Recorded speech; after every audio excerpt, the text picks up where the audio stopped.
In today's video, we'll be looking at how to maximize your Social Security spousal benefits for your retirement. My company and I have helped countless couples claim their Social Security at the right time, and as a part of that process, we've seen how difficult it can be for retirees to decide when to claim. That's exactly why we're making this video today, to step through a few different strategies that help you maximize your Social Security spousal benefits. Let's get right into it. So the first of 3 common strategies is to both claim for your benefits as soon as possible at the age of 62. The problem with this approach is that I've found that most of those who opt to take their benefits early do so with a bird in hand mentality, which I'll admit does sometimes make sense, but let's dig a bit deeper. Here's some common reasons that I hear from couples for why they want to take their benefits early. The first common reason people justify filing early is that they want to avoid tapping into their savings. This is reasonable, but the issue here is that by taking the lower benefit today, there's a relatively high probability you'll end up inadvertently running out of money sooner by missing out on the delayed benefits. The only reason this may not be the case is if A, the income you're receiving from the earlier benefits doesn't affect your spending habits, meaning that you're keeping more money invested because you have that Social Security income sooner as opposed to just spending more, and B, the savings that you aren't spending in the amount of the reduced Social Security payments grows by more than your Social Security benefits are growing by from delaying. And it's also important to note that you're highly unlikely to do so without accepting risk on that money. The second common reason that people justify filing early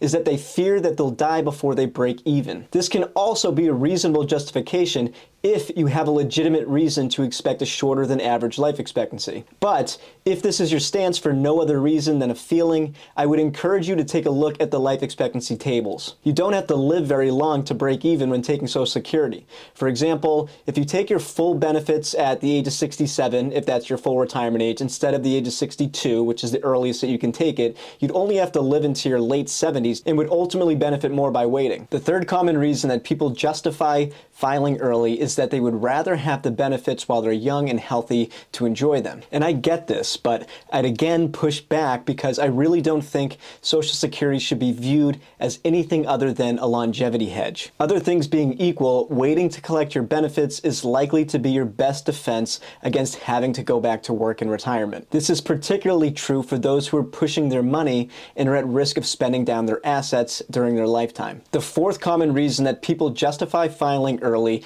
is that they have more money than they need, and they would rather take a reduced benefit now and leave that amount each year invested for their retirement. This can also be reasonable if you're really not at risk of depleting your savings in retirement. After all, I believe that the hurdle rate return that you'd have to earn on your money would likely fall somewhere between 3 to 6% compounded annually over the course of your retirement. So it's not unlikely that you can outperform your benefits, but I will say that it's not going to be easy to do so with less risk. Social Security is truly one of the greatest risk-free longevity hedges out there. And finally, the fifth common reason that people justify filing early is that they don't think that their benefits will be there in the future. I hear this a lot. The program's long-term solvency is a perennial issue. I've researched this topic extensively, and I truly don't believe that it's a worthy justification for filing early. Yes, the program's reserve funds will be spent down by the early 2030s. Yes, there will not be enough revenue to pay full retirement benefits at that time. More specifically, it's expected that there will be a shortage of somewhere around 20 to 30% of retiree benefits. No, it's not something that can't be fixed. It doesn't take much to fill the hole, or the actuarial deficit, which is what they call it. It's not the first time that they've had to take steps to do so. During the Reagan administration, they passed the Social Security Amendments of 1983 when the Social Security Trust Fund reserves were projected to run out in the coming year. So they pushed back the full retirement age to the age of 67, where it is today, from the age of 65. I'd also argue that if for some insane reason they didn't fix the system, you'd still be losing a portion of your benefit if you file early. You'd just be losing a portion of an already permanently reduced lower benefit. So in summary, both spouses sometimes take benefits at the age of 62, which offers them each a reduced benefit now instead of waiting. This could potentially make sense if they have a valid reason for expecting a shorter than average life expectancy, or if they have more money than they need, are bullish on the markets, and would prefer to try and outperform the growth in their benefits by delaying. Now, we can only cover this strategy in a small amount of detail here because we have to move on to the next one. But we'll be looking at retiring as a couple in much more detail in a video video later this month, so click subscribe so you don't miss it. The second common strategy is for one spouse to file early and the other spouse to wait until the age of 70. This can be a powerful approach for couples when the lower earning spouse claims their benefits early, while the higher earning spouse delays their benefit until the age of 70. This can create a blend of immediate cash flow and long-term security. The delayed benefit for the higher earning spouse not only increases monthly income, but also maximizes potential survivor benefits, which can be critical for the lower earning spouse if they outlive their partner. This strategy often works best for couples who want to balance today's needs with tomorrow's stability. While some retirees may be tempted to claim early and invest their benefits, it's important to recognize the risks of that approach. As I've pointed out in Investors Business Daily, this strategy worked during the strong market gains of the past decade and a half, but future returns are far from guaranteed. The danger lies in poor timing. Claiming early and investing just as markets underperform or a recession hits could leave you worse off than if you delayed. By delaying benefits, you're effectively locking in an 8% simple interest increase,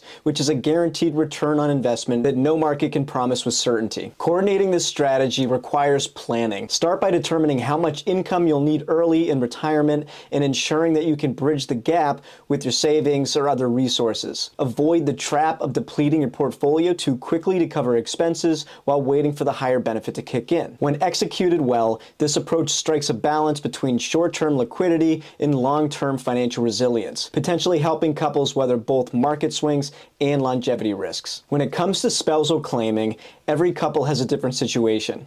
You can't rely on one simple video to be the end-all be-all when it comes to maximizing your benefits. So if you want help with your exact situation, click the first link in the description and we'll help you directly. And finally, the third strategy that we'll be reviewing is for both spouses to claim benefits late at the age of 70. Delaying Social Security for both spouses is a bold but effective strategy for those in good health with sufficient savings. By waiting until the age of 70, you secure the maximum possible monthly benefit, providing a solid foundation of income that grows with inflation. This strategy is particularly compelling when market conditions are uncertain. Claiming benefits early and attempting to outpace the delayed credits by investing those payments can be a risky gamble. While strong markets over the past decade and a half made this seem like a viable approach, the reality is that future returns are uncertain. As I've explained, trying to outgrow delayed credits works well when markets rise, but bad timing, such as starting benefits early during a market downturn, can sabotage this strategy. By both spouses delaying, you remove the guesswork. To succeed with this approach,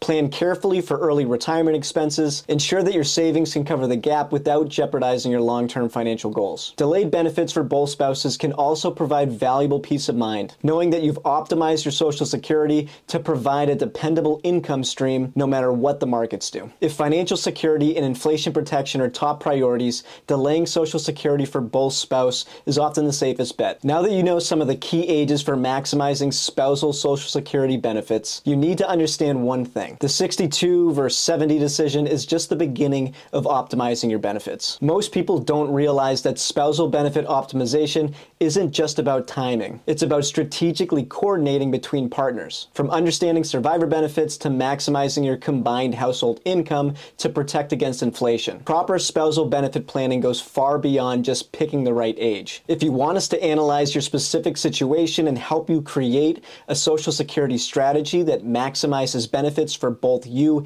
and your spouse, click the first link in the description and book a complimentary call. We'll see you in the next one.